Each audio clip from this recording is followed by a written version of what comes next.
With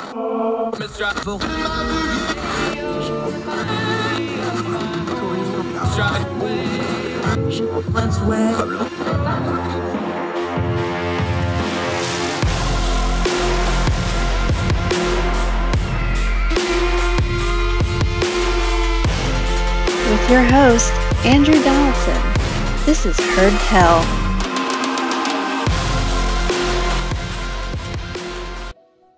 Welcome back to Heard Tell. Let's go down to Australia because we've talked enough about America lately. Our buddy Pavel Pfitzner is back on the program. We're going to talk a little gas prices with him. My friend, how are things down under? They're good. We just had an election, which may or may not change things, but fuel prices are as high as ever. Yeah. Talk about that for a second, because I know America, we have rightly been accused of being a little myopic. We kind of think a lot about ourselves and not a lot about the rest of the world. But the rest of the world is also having the same fuel high prices that we have. Now, normally most of the world, especially Britain, especially Europe, I lived in Germany for years. Fuel was always 3 times higher there than it was in the States. It's not unusual for overseas to have higher fuel prices than us, with the exception of the Middle East. What's it normally like in Australia? Is this really abnormal? Just give people some background on what fuel prices day to day are like in Australia. Yeah. So traditionally before COVID, fuel prices probably would sit around anywhere from like $1.25 to $1.40, maybe $1.50, for premium fuel. And if you live in a rural area, so that's, pretty much anything since 2010. Before 2010, the early 2000s, would have fuel for $1 a litre. Currently, though, fuel prices are about $2, $2.20 a litre in some places. They were, about just as high a couple of months ago when we had even higher taxes on fuel. So it's definitely unusual in Australia. Now, your government did something that our government has hinted at, except our folks kind of started decrying it right off the bat, and they dropped it because we're in an election year and they don't want to do anything too controversial. They started fiddling around with gas taxes. Let folks know, how does the gas tax work in Australia? Here in America, that's usually money for things like infrastructure and stuff. It becomes kind of a slush fund for infrastructure projects, that sort of thing. How's the gas tax work there, and what was the proposal to half it and the effect there? Yeah. So, I guess we raise fuel taxes for the same reasons. They're meant to be spent on infrastructure and roads and things like that. Obviously, not always is that money spent on roads and infrastructure. It's quite a difference between what's raised and what's spent. But the way we raise our fuel taxes normally is it's raised per litre and not on the actual value of the fuel. So at the moment, before they cut the taxes, it was 44 cents per litre, and it would go up with CPI, so inflation. Every year they would revise the number, and that fuel tax would go up. And then there are a whole bunch of other taxes, including GST, that we pay on top of fuel tax sometimes, and then truckers will also have to pay an additional road charge on their fuel because of the extra damage they do to the roads. But that's pretty much how it works in Australia. Now, the problem here, and you are writing in Spectator Australia version. We have, of course, England and American versions of Spectator. You wrote, though, that part of the problem here is when you start fiddling with the gas taxes, especially halving it, a real big number swing.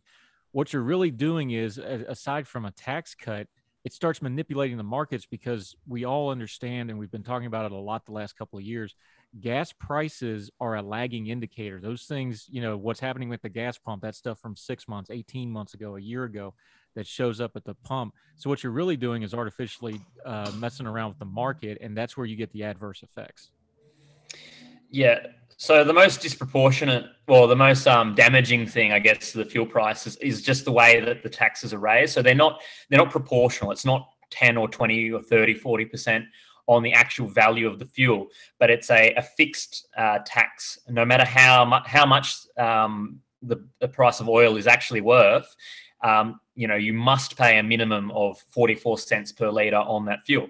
So during lockdown, fuel prices crashed as oil dropped.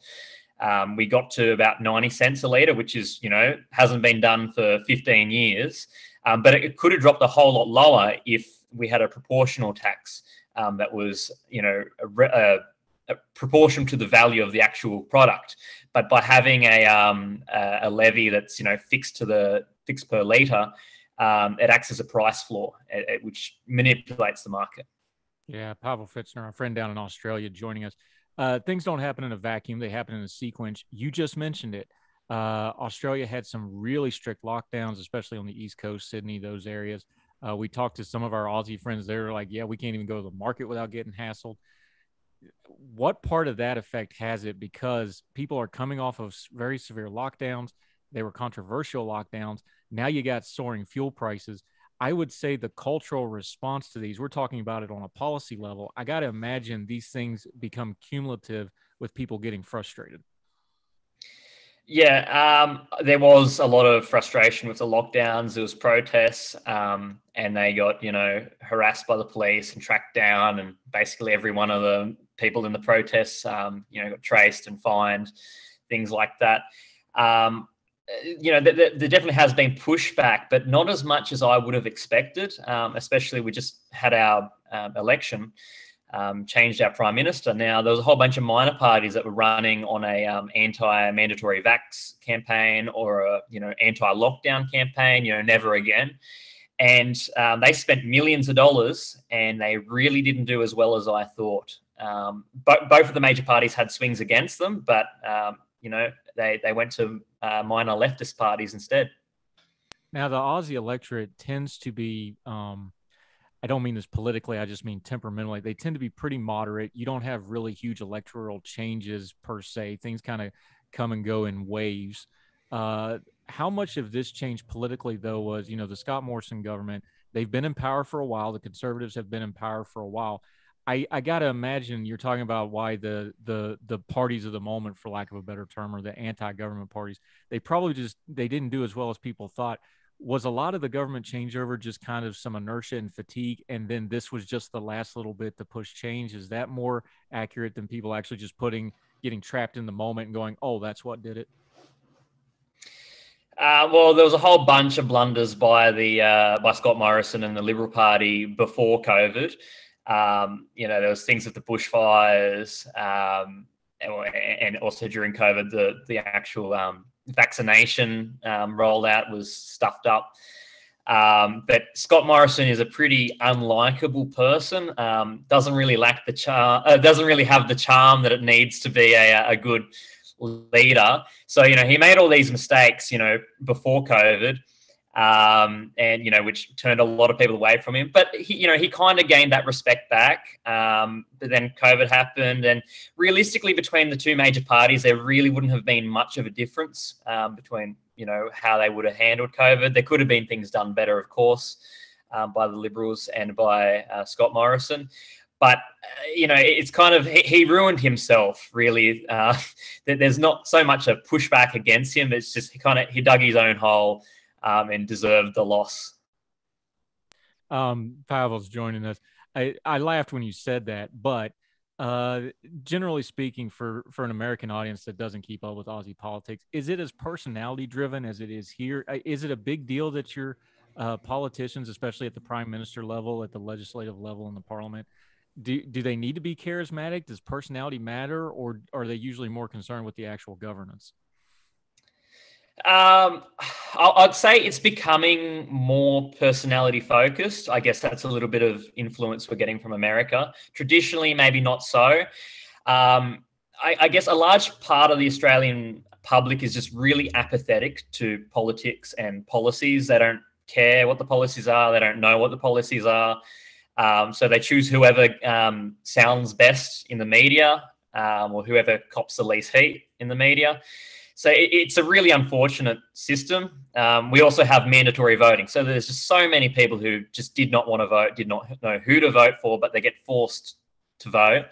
And so, they either vote for joke parties, minor parties, or, spoil their ballot, or just vote for the opposition because that's, better than what we have now, I guess.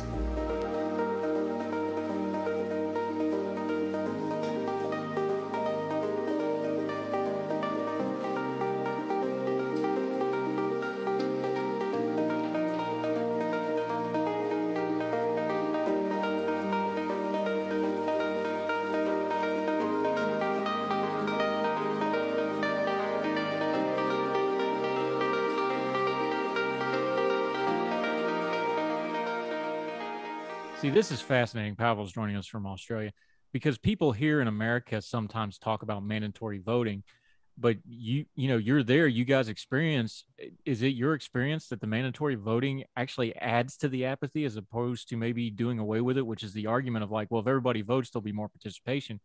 You can't legislate people's hearts and minds, can you? Yeah, that's right. I don't know that. Yeah, I think it does add to the apathy. I just know so many people who they admit themselves that, look, I don't think people like me should vote. I'm not interested in it. Why, am I going there to vote for a party that I have no idea what they stand for? You would think that by making voting mandatory, we would encourage the public to follow politics and understand it, but that's really not the case. Just so few people in Australia actually care. So maybe it is better off leaving it to people who truly do want to vote. How much of that is a cultural thing? Because the stereotype of the Australian to the wider world is it's a lot more laid back than other parts of the country. You enjoy yourself. You like to have a good time. There's, plenty of outdoor stuff. That's the stereotype. Does that play out in the politics when you're talking about the apathy, though? Yeah, I think so. That's, I guess the Australian public, she'll be right, mate. That's what they say. They just want to relax. As long as no one messes with them directly, they really don't care what happens. So that laid back personality is a double-edged sword. Of course, we live generally stress-free lives and have a lot of fun. But when it comes to politics, it can hurt us because we're not actually paying attention, and then might elect a party that doesn't have your best interests at heart. Yeah. Pavel's joining us from Australia, in case you couldn't tell by the accent. Since we're on the topic, one of those things that has started to creep up in the Australian public and their politics specifically has really had to start paying attention to is even though you're an island nation and an island continent, no nation's really an island in this global economy. There's real issues going on globally that are really sucking Australia in. Obviously, China is a huge one with trade. Australia's what we call the Quad agreement of allies. That's becoming a thing. India is a major thing that's starting to affect Australia. Australia seems to be getting more and more pulled into world events, whether they really like it or not. Does it feel that way there as well? Well, definitely. I think half of the reason is that we actually want to be in these events. Typically, the Australian government wants to promote ourselves on the world stage. We do punch above our weight. We definitely want to be a leader in the Asia Pacific, particularly as the only balance, I'd imagine, against China. So we kind of represent Western democracy in the Asia Pacific. And, some argue, that we need to be more involved. Some argue that we should be less involved. But it is good having us here and as an alternative ally to China for some of these, Pacific Islander nations. Yeah, and just full disclosure, I flew out of Iraq on an Aussie 130 on emergency leave, so I've always appreciated our Aussie buddies for giving me a lift when I really, really needed one out of Baghdad back in the day. So they've been good allies for a long, long time. Let's double back to your piece for just a second and go back to domestic Australia to finish this up. You talked about it. You just mentioned it. Australia is a huge country with a relatively smaller population. One of the side items on this fuel price thing is because it's so big and it's so vast, America kind of has the same problem. The infrastructure is a little different. It's coastal heavy, it's population center heavy. Is there something long-term with these gas prices and things where they're going to start looking at infrastructure in Australia and be like, we may need to have a better plan for the century and the modern age we live in? Yeah, Australia, I guess, ever since World War II has been pretty poor on infrastructure. Unfortunately, we had bigger, bolder plans earlier in the 20th century. There is a plan for high-speed rail connecting a few regional towns and going from Sydney to Melbourne. These things get floated all the time. But in reality, nothing really gets done. We take a huge amount of immigrants every year. 300,000 is what they're proposing. I think it sits around 250,000 normally. And that's basically the size of our capital city every year. Now, these people don't go to small regional towns. They usually end up in, Sydney, Melbourne, along the coast. And there's absolutely no plan to develop these regions or have the infrastructure support these huge populations. We've got 95% of our population on this very small area along the coast, and it's just unsustainable. We need to have a plan to promote more people living in regional areas and spreading out our population, because we just can't have a city like Sydney just growing to 6-7 million while there are towns out there shrinking and dying. Yeah, universal problem, just the Aussie version of it. To wrap this up, you ended your piece on this. Obviously, fuel prices play into other political and cultural things like cost of living. Like you just said, immigration's an issue in Australia. Even though you have very strict immigration laws, it's still a factor because of your smaller population. You say this gas thing's got about a 6-month window before it's got to be reviewed. Where do you think cost of living is going to be in 6 months? Is it still going to be a major issue? Do you think they do something different here? Just kind of project a little bit where you think you're going, because we're looking 6 months ahead here in the States because we're going to be having our election right about there. So everybody's wondering what the economy is going to be doing. Where are y'all going to be in about 6 months when this policy comes up for review? Yeah, so our inflation probably isn't as bad as America right now. So we're sitting at about 6% inflation expected by the end of the year. But the cost of living is rising, and there's been a lot of discussion and debate during the election that centered around cost of living. I guess it's probably the core issue for most people, other than climate change. It would make sense that the government would keep the fuel taxes low if the price of oil and fuel is still high, affected by the war in Ukraine. But as we know, we've just elected a Labor government, who are, I guess, the Democrats of Australia. And typically they're not fond of tax cuts. So we're not too sure whether they'll keep it. I don't even think the Liberals would have kept it if they remained in power. So either way, we're not really getting a good result. Pavel Pfitzner, second time on the show. There will be a third. We'd love to have you back again. Appreciate the insight. He's a student. He studies law and obviously policy. Really sharp guy. Always enjoy talking to our Aussie friends, my friend. Thank you for the time today, especially with the time difference. Go get yourself some sleep. Thank you, Andrew. Great to be on. Good seeing you again, my friend. Thank you.